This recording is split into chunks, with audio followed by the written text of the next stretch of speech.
Hi everyone. Okay, I'm just making sure it's recorded. So, I am going to be giving a presentation on Clea Koff. I just did this, but I realized there was no audio, so I'm doing it again. So I decided to study Clea Koff. She's a forensic anthropologist, and so basically, let's start with the kind of her early childhood. She was born in 1972 to a Tanzanian mother and an American father. And what's interesting about her is that both her parents were documentary filmmakers in issues focused on human rights. So at a very early age, she was kind of exposed to human rights and the issues around human rights, and so she had some knowledge on that. And also, she grew up all over the world. So she spent some of her time in the UK. She went to Tanzania. She went to Kenya. She went to Somalia, the United States. And she was all around all of these places throughout her entire upbringing. So I thought that was really, really interesting to note because she is an anthropologist. So at a very young age, she was kind of exposed to an anthropological, I guess you could say, mindset. She was always traveling around, she was always seeing new cultures, which I believe in, which she has said kind of led her into the work that she was in.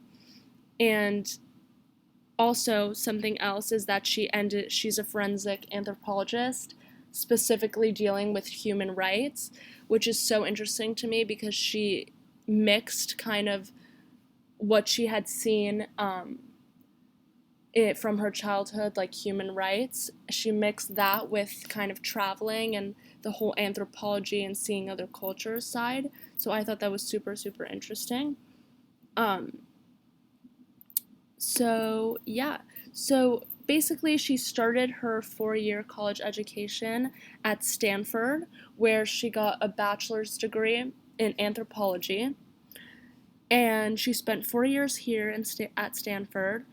And then she moved on to a master's program in forensic anthropology at the University of Arizona.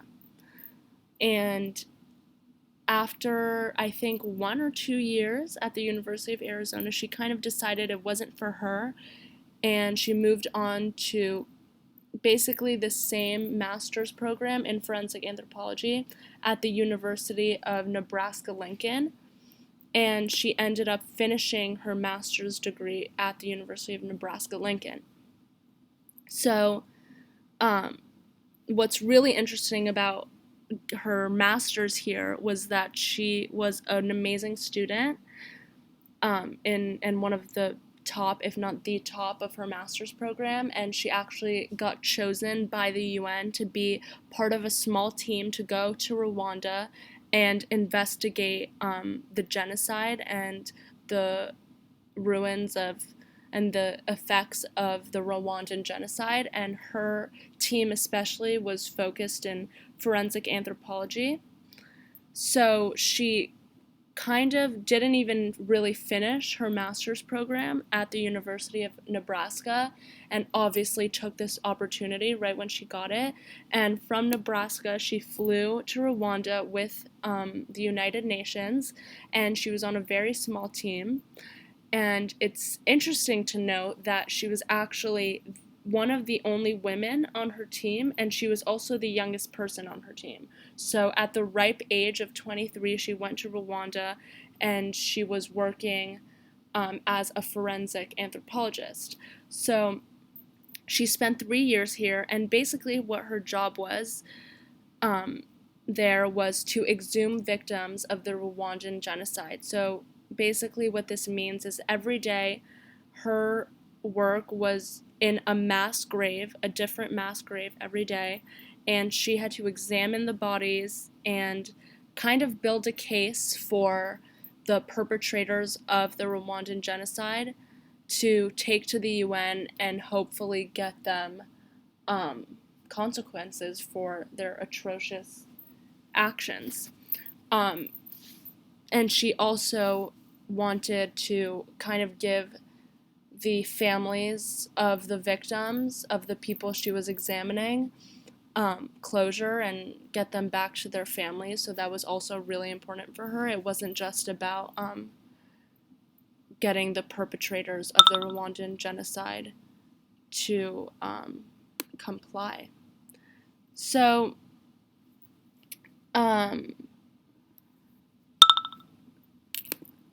sorry.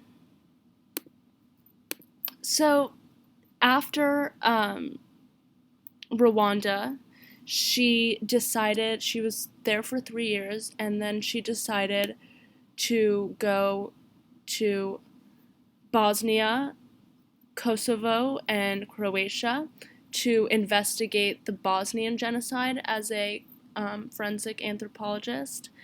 And she, again, because of her amazing work in Rwanda, she was kind of regarded as a leader of her team. So the UN really, really wanted her to work here. And what's interesting about this was that she was working every day in graves of 200 people, of people who had been ruthlessly like murdered and horrible, and she just was so young, and she had to work in such a dark, depressing, morbid environment, which I think is just so interesting. And like, props to her, because I know that most people can never do that. It's a really, really hard job, and it's more, I think it's more than anthropology. And you're like involving human rights, and it was just a very depressing, very dark, very morbid job. And for a woman of such a young age, it's really, I think, powerful and amazing that she could do that. So anyways, so she did this. She spent a few years in Kosovo, and she was basically doing the same thing she was doing in Rwanda. She was exhuming the mass graves and also getting the victims' families back to their families and giving them a sense of closure. So after all of this, she'd actually decided to head back to the United States, and she was talking to her friends and talking to her former professors, and they told her, she was telling them about all her experiences in Rwanda and her experiences in the Balkans, and they told her, like, oh my, like, this is so interesting, no one really knows about this, you should write a book. So she decided to write a memoir all about her life, but obviously focusing on her career, and she calls herself the Bone Woman. So she writes this whole book about all her experiences in Rwanda and her upbringing and everything. And she talks about her experiences as a young woman anthropologist working in mass graves every day, which is obviously very unique. And something that I thought that jumped out at me when I was skimming the book was she has this thing called double vision that she says is really helpful to her when she's doing this work of in these mass graves.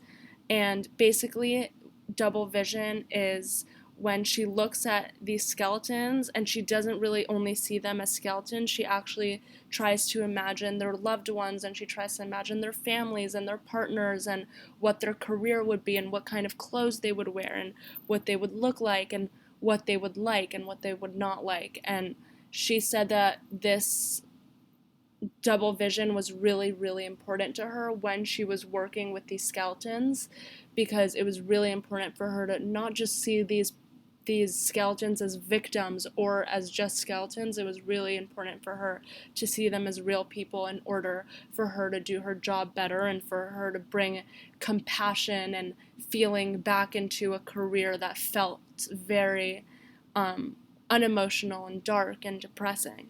So I thought that was super interesting.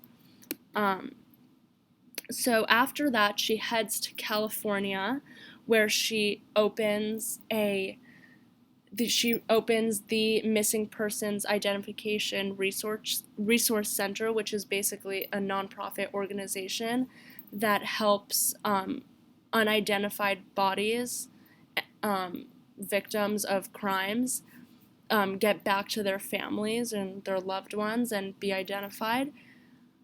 And it was established in 2004 to help victims of crimes reunite with their families if their bodies were unidentified. And actually, it ended up closing. No one really knows why, and she hasn't really spoken out about why it closed.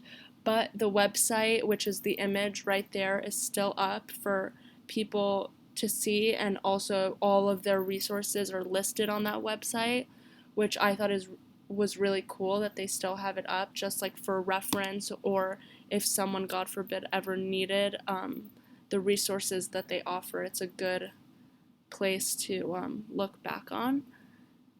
So, following the nonprofit organization, she went to Los Angeles, where she actually started writing her own books, and this is her first and only so far book. It's a nonfiction crime novel, and it's based in LA. She wrote it in 2011, and I'm not really sure what it's about, but I looked at the reviews on Amazon, and they're really good. So she's done very well for herself with the nonfiction books.